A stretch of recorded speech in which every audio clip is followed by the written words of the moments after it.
natin na binoto nga po ako ng mga tao na maging big winner ng Pinoy Big Brother Teen Edition. Binigyan po ako ng chance or part po ito ng prize ko na 8 days trip to...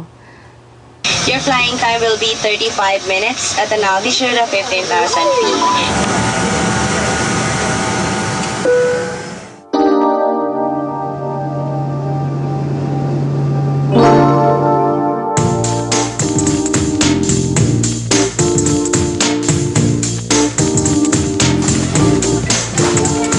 Paglabas ko ng airport, ayan, may sumalubong ulit.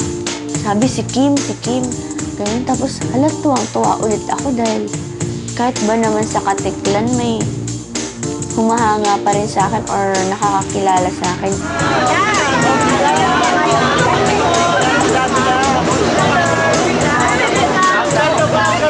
Ingat po kayo dyan.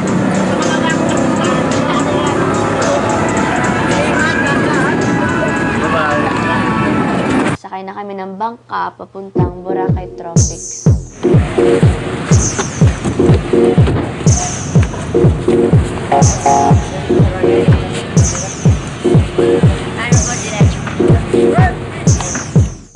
First time ko sumakay ng bangka, tapos pinaakyat pa ako sa taas na parang magta-Titanic ako doon. Pinapit yung parang yung kaya po sa island lang. Parang saya ng feeling. Mahangin na parang Jack and Rose. Pero si Rose lang po yan doon.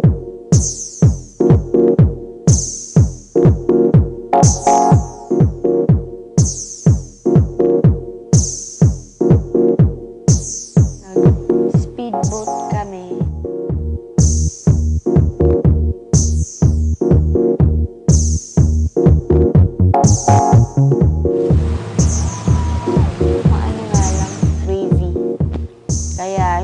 Masyadong na-enjoy namin kasi gumaganon-ganon.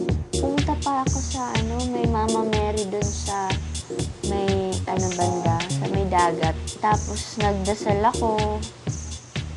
Siyempre nagpasalamat dahil sa mga binigay niya sa akin na mga biyaya. Nakakagaan ng pakiramdam kasi lahat ng dinasal mo, hindi ka niya binibigay.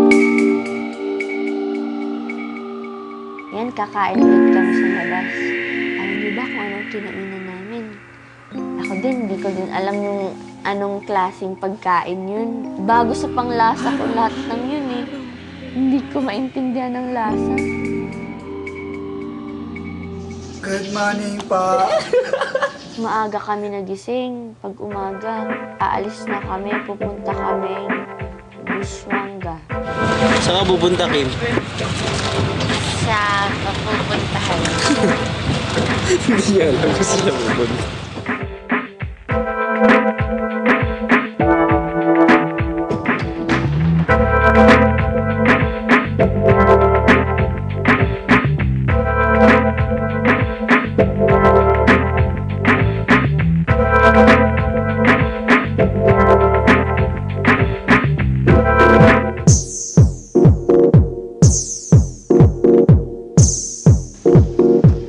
Namin sa Busuanga Airport, sumakay po kami ng jeep.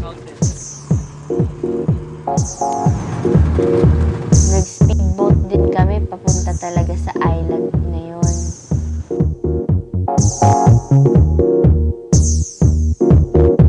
May privacy ka talaga doon. Nakakapahinga ka talaga. Kaso, wala ka nga lang signal ng cellphone. Kasi nasa island siya. Hi, Diti Kiati. Palawan. Ano tawag pala? Palawan, Busuanga. Ay, ano to? Busuanga. Busuanga. Yasui na, Yasui. Yasui.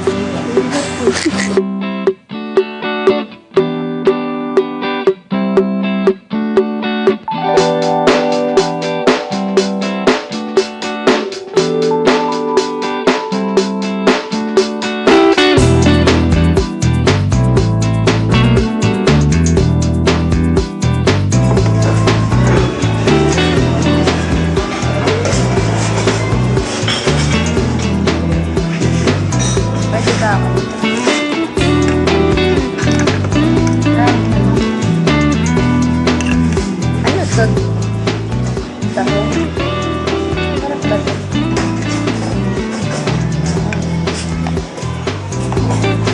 Ganun. Nung dinner time, bumalik kami dun sa Club Paradise. May presentation dun. Kakanta daw ako. Yung pinipilit ako. Yung huling number daw sa akin. Ayan. Punta kami sa aming next destination. Sa Club Nora. Hello, sumakay ulit ako ng jeep. Kasi kwento sila sa bata. Pupunta sa Sibuyas.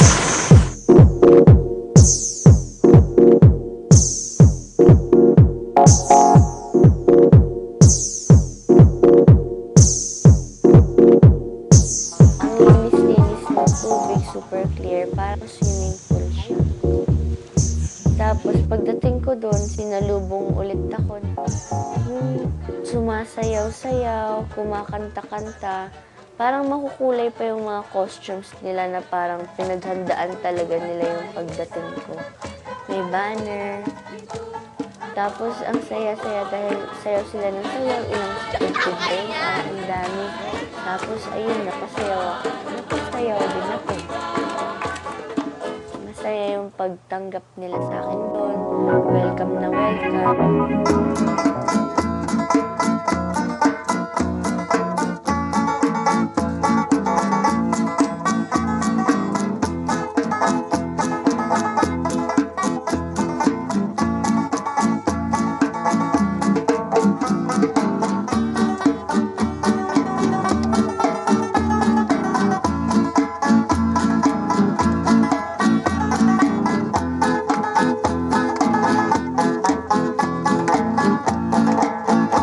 Hindi kami pinayagan na mag-swimming kasi may sea urchin daw. May oras sa mga isda dito. Saka naman pupunta. Hindi tayo pwede mag-swimming eh. Swimming si Bon, di pa nakakapag-swimming. Hindi. Kinabukasan nun, hindi ako masyadong nakapag-enjoy kasi paggising ko, inom muna ako. Nakakainom siguro ng mga malalamig. Ano yan? Luya. Kasi, Pagbalik ko Maynila, may trabaho ulit ako. Nung gabi, yun yung pinakamasaya nangyari sa dalawang araw ko na stay doon. Pumunta kami sa cave. Yung una, yung St. Joseph's Cave. Sobrang dilim doon na kahit yung camera, nahihirapan na kunan yung view kasi madilim, kandila lang yung doon. Ay, yung pagpasok namin doon, talagang walang ilaw.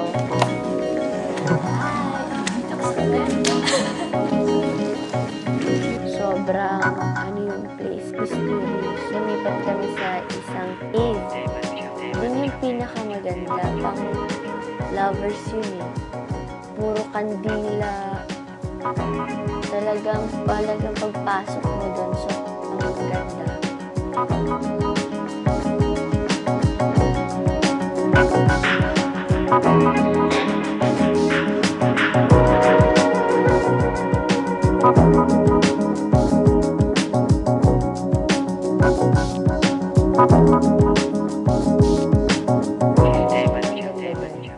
Tapos may nag-cultural dance po ulit. So, inaanyan namin lahat sumayaw ng tinikling. Ako, gusto ko rin sumayaw ng tinikling. Kahit subukan.